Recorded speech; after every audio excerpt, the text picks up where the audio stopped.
આપણે જે સુખિયા થયા છીએ એ સ્વામિનારાયણ નામથી સુખિયા થયા છે. કારણ કે ભગવાન સ્વામિનારાયણ જેતપુરમાં ગાદીએ બેસતાની સાથે અદ્ભુત માંગણી કરી છે, હે ભક્તો તમે ચિંતા છોડજો.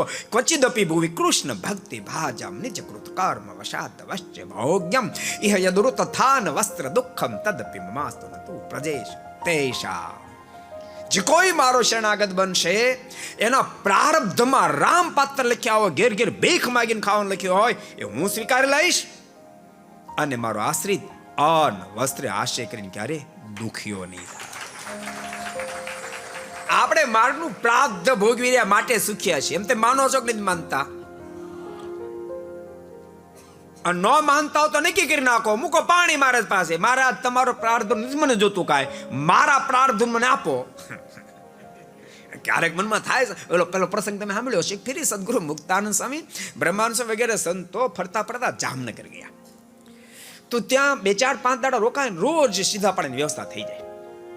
એટલે એક દાડો બ્રહ્માનંદ સ્વામી કે અહીં તો સ્વામી બ્રહ્માનંદ સ્વામી અહીં તો બહુ બધું વ્યવસ્થિત છે, રોજ સીધા પાણીની વ્યવસ્થા થઈ જાય. ત્યારે મુક્તાનંદ સ્વામી કે આપણે માર્ગનું પ્રારબ્ધ છે ને પ્રાપ્ત કર્યું છે ને એટલે થાય છે. બ્રહ્માનંદ સ્વામી કે સ્વામી એવું કાંઈ નથી, અતિશોક્તિ કહેવાય. આપણે ભિક્ષાવૃત્તિ કરવા જાય લોકો આપે, એમાં માર્ગનું પ્રારબ્ધ ક્યાં આવ્યું? એમને રેડીમેડ લાડવા આવતો બરોબર છે, એમાં ક્યાં માર્ગનું પ્રારબ્ધ આવ્યું? મુક્તાનંદ સ્વામી કે સ્વામી ભલે તમે ગમે તેમ સમજો પણ માર્ગનું પ્રારબ્ધ છે ને એટલે જ બધી વ્યવસ્થા થાય છે. બ્રહ્માનંદ સ્વામી નહોતું મને એટલે મુક્તાનંદ સ્વામી કે તો એક કામ કરું, પાણી મૂકવું કે આવતીકાલે આપણને આપણા પ્રારબ્ધ મળે. જોકે ભક્તો તો મહામુક્તો બધા, પણ આપણને શીખડાવવા માટે.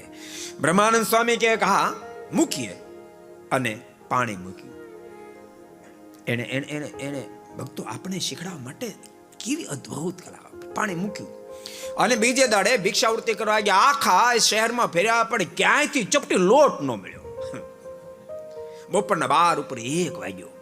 1 વાગે જયારે આવ્યા તળાવના કિનારે મુક્તાન સ્વામી કરી બેઠા હતા. મુક્તાન સ્વામી પૂછ્યું, સ્વામી કેમ છે આપણું પ્રારબ્ધ? તો ઘડિયા પાટી થયું,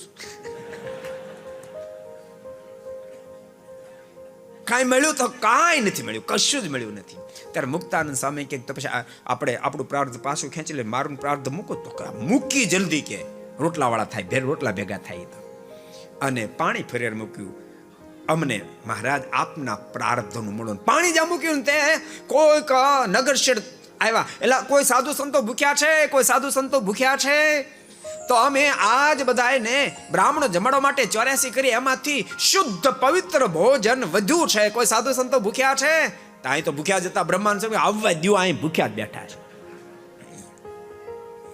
અને બધા જ પ્રકારનું મિષ્ટ ભોજન વગેરે વગેરે આવ્યું છે.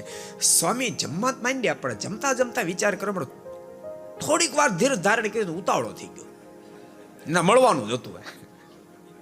પણ મુક્તાનંદ સ્વામી તો તનકે જાણે મનકે જાણે, જાણે ચિત્તકી ચોરી એટલી ઊંચાઈ ધરાવનારા મહાપુરુષ. એટલે મુક્તાનંદ સ્વામી કીધું, સ્વામી આપણે એક કામ કરીએ, હજી છે ને આપણે પેલા નગરશ્રી આપી જતા રહ્યા ને આપણે આશીર્વાદ આપવા જોઈએ, અને એની પર રાજીપો ઠાલવો, એ તો આપણે બધું ભૂલી ગયા. તો ચાલો ને જરાક નગરશ્રી ત્યાં જતા રહીએ અને આપણે જતા આવીએ અને એને જરાક આશીર્વાદ આપતા આવીએ. બ્રહ્માંડ સ્વામી કે ચાલો.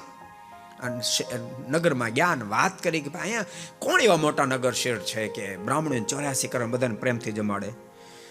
ગામના લોકો કે અમારા નગરમાં બ્રાહ્મણોની 84 કર એવા 4 ને જમાડે એવો કોઈ નથી.